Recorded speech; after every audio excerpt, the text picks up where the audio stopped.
देख रहे हैं क्रांति बुलेटिन न्यूज और मैं हूं आपके साथ आरती सिंह आजाद। डालते हैं नजर आज की खास खबरों की ओर। केंद्र सरकार द्वारा जारी किए गए बजट को लेकर उत्तराखंड के पूर्व मुख्यमंत्री हरीश रावत ने तीखी प्रतिक्रिया दी है। कांग्रेस के वरिष्ठ नेता हरीश रावत ने केंद्र सरकार के इस बजट को युवाओं को निराश करने वाला बजट बताया है। उन्होंने कहा है कि पहले तो केंद्र सरकार देश के युवाओं से माफी मांगे, क्योंकि केंद्र सरकार ने वादा किया था कि वह देश के 2 करोड़ युवाओं को हर साल रोजगार देगी, लेकिन सरकार के हर बजट की तरह यह बजट भी युवाओं को धोखा दे गया। हरीश रावत का कहना है कि केंद्र सरकार के आखिरी साल का यह बजट धनविहीन है, क्योंकि बार बार वित्त मंत्री निर्मला सीतारमण ये बात कह रही थी कि अगले 3 साल का ध्यान रखा गया है। इसका मतलब केंद्र सरकार के पास अपनी तमाम योजनाओं के लिए पैसे ही नहीं है। पूरा देश एक बार फिर केंद्र सरकार के बजट से निराश हुआ है।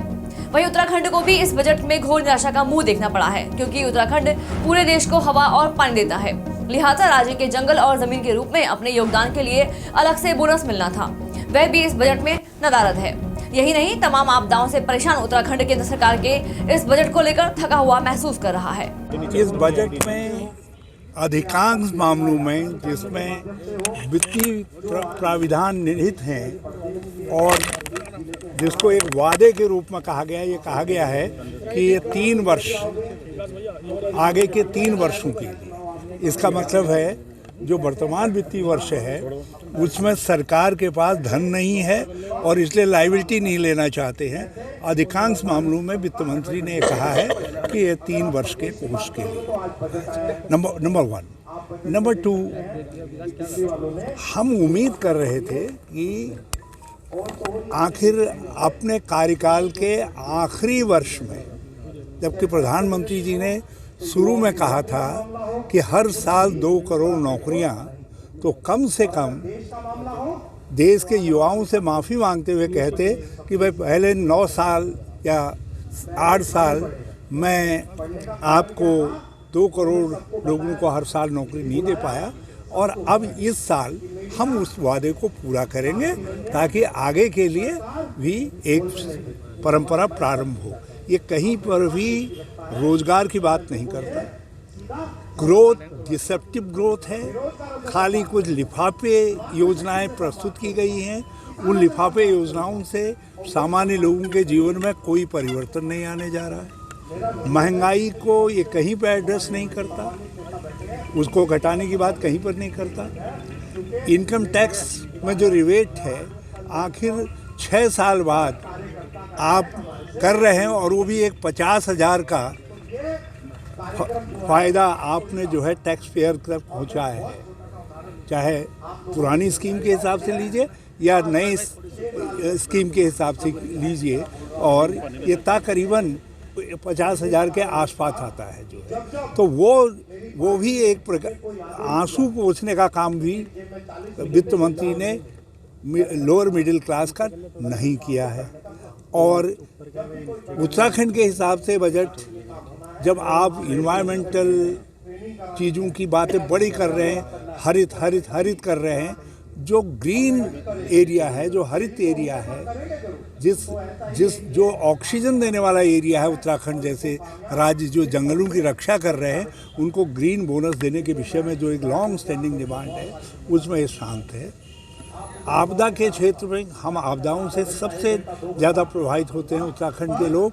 ये कहीं पर भी आपदा के मद में जो राज्य स्ट्रगल कर रहे हैं उन राज्यों को कैसे मदद करेगा, इस बजट में कोई प्रवृत्ति।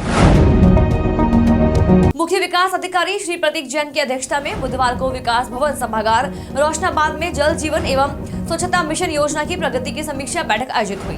समीक्षा बैठक में मुख्य विकास अधिकारी ने जल जीवन मिशन के तहत हर घर नल से जल उपलब्ध कराने के संबंध में अब तक हुई प्रगति, स्थापित ट्यूबवेल को विद्युत कनेक्शन दिया जाना, पाइपलाइन बिछाने के लिए की गई रोड कटिंग के लिए मामलों का निस्तारण, रिवाइज डीपीआर, रेट्रोफिटिंग, बजट के प्रकरण, जमीन से संबंधित मामले आदि के संबंध में अधिकारियों के साथ विस्तृत चर्चा की।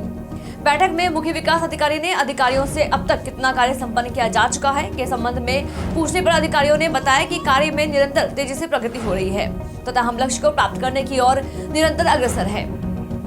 इस पर मुख्य विकास अधिकारी ने अधिकारियों को निर्देश दिए कि कार्य में और तेजी लाई जाए तथा निरंतरता बनाए रखें।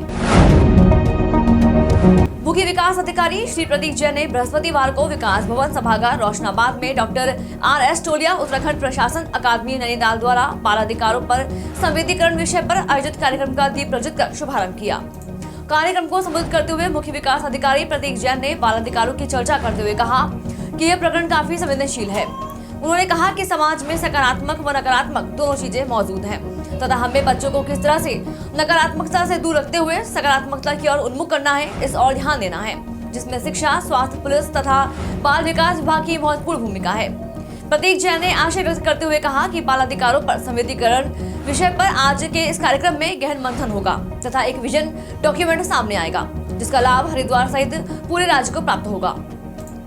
डॉक्टर RS टोलिया उत्तराखंड प्रशासन अकादमी नैनीताल की उप निदेशक सुश्री पूनम पाठक ने कहा कि हम चाइल्ड फ्रेंडली विलेज व सिटी की बात कर रहे हैं, लेकिन बाल अपराध भी बढ़ रहे हैं, जो चिंता का विषय है। उन्होंने शिक्षा, स्वास्थ्य व बाल विकास विभाग के माध्यम से बच्चों से जुड़ने की आवश्यकता पर बल दिया। उन्होंने कहा कि अध्यापकों को कक्षा में अगर बच्चे के व्यवहार में कुछ परिवर्तन नजर आ रहा है तो उसे बातचीत करते हुए उसके व्यवहार पर ध्यान देने की आवश्यकता है। जैसे जैसे साइबर सेल ऑनलाइन साइबर ठगी की वारदातों पर लगाम लगाने की कोशिश कर रहे हैं, वैसे वैसे साइबर ठगी भी ठगी करने के नए नए तरीके निकालने में लगे हुए हैं। इस बार क्रेडिट कार्ड से इंश्योरेंस चार्ज हटाने के नाम पर धोखाधड़ी करने का मामला सामने आया है। हालांकि पुलिस ने शिकायत मिलने के बाद धोखाधड़ी करने वाले साइबर ठग को दिल्ली से गिरफ्तार कर लिया है। आरोपी का नाम उमेश सिंह है और वह दिल्ली का ही रहने वाला है। आरोपी के कब्जे से पुलिस ने 3 मोबाइल फोन, 1 पर्स, आधार कार्ड, अलग अलग कंपनी के 9 मोबाइल सिम और सोने की अंगूठी बरामद की है। जनपद पौड़ी की SSP श्वेता चौबे ने बताया कि आरोपी को पूछताछ करने के बाद कोर्ट के आदेश पर जेल पहुंचा दिया गया है। पूछताछ में उमेश ने बताया कि व्हाट्सएप पर क्रेडिट कार्ड की डिटेल प्राप्त करने के बाद वह धोखाधड़ी का ऑनलाइन धंधा करते हैं। SSP के मुताबिक जल्द ही मामले में तहकीकात पूरी कर बड़ा खुलासा किया जाएगा। बता दें कि कोट द्वार निवासी इशराक अली से क्रेडिट कार्ड पर लगे इंश्योरेंस चार्ज को हटाने के नाम पर करीब 47,000 रुपए की ऑनलाइन धोखाधड़ी की गई। शिकायत के बाद पुलिस ने इस कार्रवाई को अंजाम दिया है। त्रिवेणी घाट पर रहने वाले बेसहारा लोगों के लिए लॉयंस क्लब ऋषिकेश वरदान साबित हो रहा है। सुबह के समय प्रतिदिन 300 से 400 बेसहारा लोगों को चाय बिस्किट देने का काम लॉयंस क्लब ऋषिकेश कर रहा है। लॉयंस क्लब ऋषिकेश के सदस्य महेश खनगर ने बताया कि लॉयंस क्लब का यह कार्यक्रम फरवरी के अंत तक चलता रहेगा। नए साल के मौके पर लॉयंस क्लब ने अपनी यह सेवा शुरू की थी, जिसका लाभ प्रतिदिन सैकड़ों बेसहारा लोगों को मिल रहा है। बता दें कि लॉयंस क्लब ऋषिकेश समय समय पर जरूरतमंदों को सर्दी में कंबल वितरित कर और गर्मी में निःशुल्क भोजन कराने की व्यवस्था भी करता रहता है। इन दिनों क्लब की चाय सेवा शहर में लोगों को जनहित में कार्य करने का संदेश दे रही है। सामाजिक कार्यकर्ता गोपाल नारंग, नगर निगम की मेयर अनीता मुंबई और अन्य लोगों ने लॉयंस क्लब की चाय सेवा को लेकर जमकर प्रशंसा की है। फिलहाल इतना ही। खबरों में लगातार बने रहने के लिए देखते रहें क्रांति बुलेटिन न्यूज। नमस्कार।